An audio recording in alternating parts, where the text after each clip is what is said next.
to see you guys. How you guys doing? So you say that now.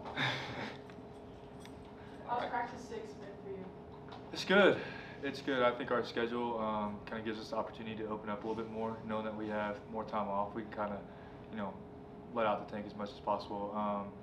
We have a lot of install in, and we're ready for every situation to come up, and we kind of talk about that. I think that the whole entire defense is coming into a whole new mindset, and so we can kind of see that now. Full pads, all those live periods today kind of fired us up. It was good.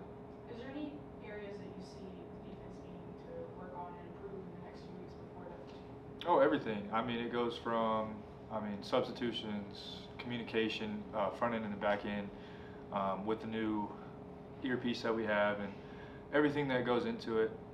Just everybody learn to install, competitive depth that we have, kind of seeing where we can put guys into places and stuff like that. Kind of simulate if somebody goes down, who's going to step in, who can do that job. All that type of stuff kind of plays a factor in that, and so I think that just definitely substitutions and communication can always improve. Are you wearing the earpiece on the field? We haven't really decided yet. We have a few of us working through it, but there's, highs and lows every single day we have, but that hasn't been decided yet. Does it change anything for you having that earpiece, or how does it change the game for you? I think we can go a little bit faster, and instead of have to look at the sideline every single play, we can kind of just always look at what the offense is doing, and then hear it through the earpiece, and then translate it to the rest of the defense. Which coach is talking to you through the earpiece? DeRuiter. It is DeRuiter? Yes, sir. Jacob, we hear all the time about offensive guys having to study their playbook pretty often. What does that look like on the defensive side of things? It's the same thing. Every play is different, and I think cover 2 is cover 2, cover 3 is cover 3. It's all pretty much the same, but we have different calls, different ways we like to match it, which ways we like to go vision, that type of stuff. So definitely studying all those different little nuances, but it's a little different when it's 1st and 10 versus 3rd and 3, right? And so you have to play every single call differently, and we have to look at it like that. So year 3 has definitely helped us for sure. We have a lot of guys who know the defense and are getting more comfortable in earlier installs, so that way we can get to the more of the actual situational football, but still definitely studying a lot. Along those lines, how much more do you know now than you did a year ago at this point, with regards to the defense, with what you're expecting to see, what you're expected to do, the whole package? It's everything. Leaps and bounds. I think not just me, but the whole defense, young guys and old guys, we can continue to push ourselves, and knowing the nuances of little stuff, kind of where the running back is, level 1, 2, or 3, or kind of where the linemen are looking, just different stuff for the game that you don't even think about when you're trying to figure out what your alignment is, what your job is. And once you have that down, then you can start thinking about actually playing situational football. And so I think that we have a lot of guys way ahead of where they were, even in the spring, not even a year ago, but even in the spring, we're leaps and bounds ahead. We put so much work in this summer, continuing to install and keep those calls fresh in our minds. Who's the best guy at tackling Taj Brooks right now? Oh, nobody. Taj Brooks is he's worth the money to come see him, for sure. So who are some of the young players that are showing out on the defense? That whole DB room, there's between vets and young guys, different transfers and that type of stuff. Those guys are playing really well. In the past, we really haven't had two cleanup practices with thudding and running through ball carriers. And right now, defensive line, linebackers, all 3 levels, we're doing exactly what we're coached to do. And it's really fun to see everybody's kind of picking it up. There's too many people, I would say, to name one. So what is the one thing that you still need to work on, as you've worked on all these things that you still need to work on? Oh, there's way more than one. But I would say right now a glaring thing is communication. Just trying to get guys lined up, especially the tempo, because our offense is a very fast-paced offense every day in practice. Trying to get guys lined up, hearing the call, echoing the call, talking the front end, back end, trying to get guys lined up for the offensive formation, that type of stuff. Communication can always be better. We always talk about obnoxious communication. And so no matter if you have to talk about it or you don't have to talk about it, talk about it. It's something that needs to be echoed, needs to be understood. So how's the game slowed down for you? The game has slowed down because the installs. And so year 3 of finally picking into his defense and knowing not what to do, but why we do it. And so that type of stuff will help you kind of look more at what the offense is doing. Situational football, whether it's third down or first down, second down, that type of stuff, kind of knowing where they like to go, sideline, hashes, numbers, kind of just where on the field, what depths, and that type of stuff. Jacob, Joey mentioned you, Ben, and Bryce as kind of the leaders of this team. Who on the defensive side, the younger guys are kind of coming to you for maybe some more advice, a couple of extra reps with you just to learn from your craft?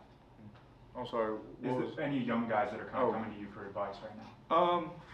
I think our whole room, so our whole inside linebacker room as a core, we all we like to think that we all are coached the same, and so there's nobody different from starter to all the way to the end of the depth chart. Same goes for the rest of the defense, and so I get some of our new D linemen like Keyshawn, they come and talk to me, and we'll hash it out that way. Or I mean, it doesn't matter who it is. Everybody's open to communicate, and that's kind of the philosophy that Joey's brought here, and so it's open communication for everybody, and everybody knows everybody. Everybody knows that we're all in this together, and it's kind of something that we do. And so our defense is really taking a leap that way, and it's not just the inside backers, it's not just the DBs, it's not just the D line.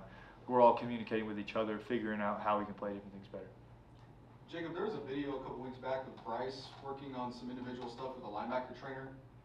Do you have any linebacker trainer like that you kind of work with in the offseason, or anybody that you kind of go to for some extra work?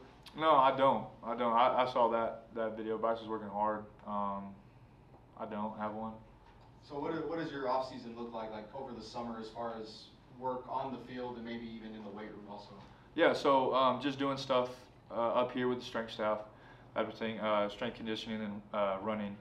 But then I like to get out. Me and teammates like to get out of the facility as much as possible, right? Because doing the same thing over and over can get repetitive, and then you can start losing why you do it. And so we like to get out of the facility, do different things. So we'll go and do hot yoga, or we'll go and do boxing. We'll figure out different ways, different things that can help us, right? The stretching and yoga, that type of stuff, like the patience. And then we'll go boxing, try to get how we can use our hands and distribute our weight. Just different things that'll help pour into football, but are kind of more on the outside rim of that. But then obviously we do football school in the summer, and so we're still here communicating different installs and different calls. And then we do Indy 3 times a week. We do a little tackling circuit between the backers every other day in the summer, and so we're tackling year round. And so not a lot of people do that because you just tackle during the season and then you don't. But if you tackle year round, it kind of keeps you in the groove of doing it the right way, and then being more aggressive with it. And what kind of group of guys do y'all have that go do the yoga and the boxing? Is it just strictly your fellow guys in the linebacker room, or is it kind of like a mix of anybody on the team? How does that kind of look? Yeah, anybody. So we go and do hot yoga, and it'll mainly be the inside backers just because the place isn't that big. But then when we go boxing, I mean, it's everybody. Linemen, Taj is there, Caleb's there. Different linemen like Sterling was there. A lot of different guys, tight ends, outside backers, DBs. We have everybody going, just trying to do different things, trying to figure out. Big thing with that is just weight distribution, and trying to get front, back, side to side, kind of how we can shoot our hands, just different things like that you wouldn't really think of, but that really will help play a role. Jacob, you mentioned a moment ago you're tackling year round.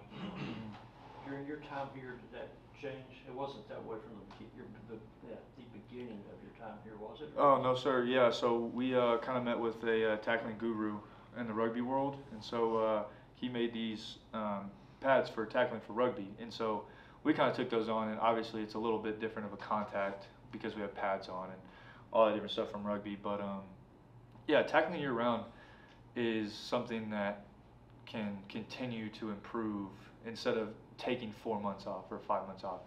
I mean, that's hard to do. And so if you only tackle in spring ball and then during the season, you're missing out on a lot of time to keep your fundamentals and everything like that. And so we do that pretty much year round now, where we're tackling, which it's light, it's not too much contact, right? It's just on a tackle bag, and you can do it without pads on. And it's very low impact, but it still gets your feet in the right position, your body in the right position. You always staying loaded, your head up, all that type of stuff. You said that began when then? 2 years ago, I think. Yes, sir. 2 years ago.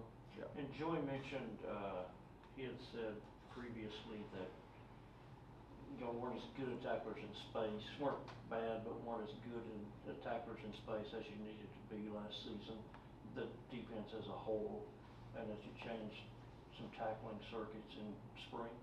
Mm. Can you? Yeah.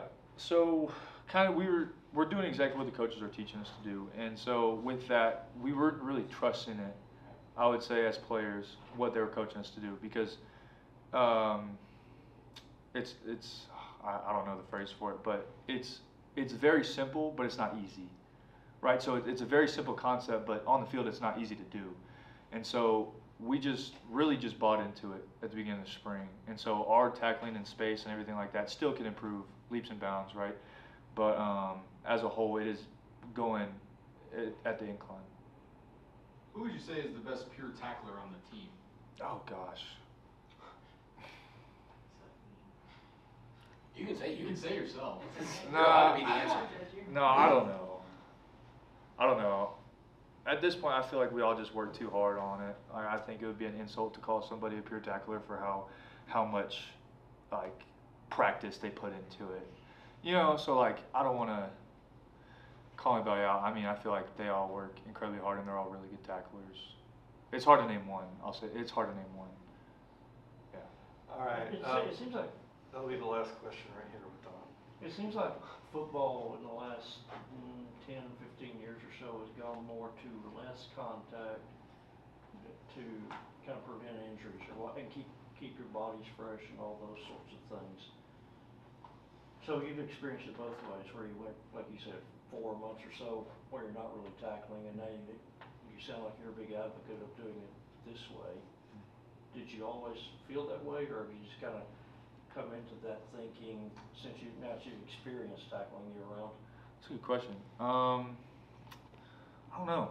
I think just kind of how we're doing it now makes sense to me. Looking back, it made sense to kind of take time off of your body. But how we do it now, it's such low impact that I don't really think that it makes a difference during the year. Football is a violent game. We all know that. And so if you can take the load off of your body, it's the best thing to do. But how we do it and how we're coaching it and how Book's teaching it, it's very low impact in the off season. And so we're still getting a lot of reps and fundamentally learning how to tackle over and over and over again. But I don't think you can beat the amount of reps that we're getting. Just being able to tackle year round, every single rep that we're getting is, it's worth everything. All right, thank you for the time.